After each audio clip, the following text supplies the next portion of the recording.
Hello, good morning mga idol. Dito po tayo sa Tagkawayan na resort, no, mga idol, no. Mga gustong pumunta po dito at iwanan muna yung mga problema natin, mga idol. Dito muna tayo. Ang ganda dito, idol. Pwede kayo magmotor, mag four wheels at kaunti lang po yung rough road, no. Mga 45 minutes lang yan, mga idol, galing ng Puerto Princesa. Kaya mga gustong puntahan tong area na ito, mga idol, dito na kayo. Wala pong bayad dito, idol, oh. Ang ganda, idol. Kaya babalikan ko tong area na ito, idol, pagka may rest di tayo. Dito tayo, dalahin natin ating pamilya, idol, oh. Ganda. Tagkawayan ito, idol, lugar na ito.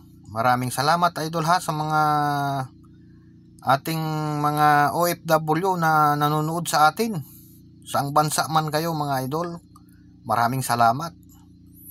Ito po ay Palawan, mga idol, ha. Puerto Princesa po, mga idol. Ano lang tayo, idol, nadaanan natin at mayroon tayong pick up dito ngayong umaga. Ito, mga idol, yung mga gustong mag-aliw-aliw, mga idol. Ang ganda dito, idol. Maraming salamat, mga idol.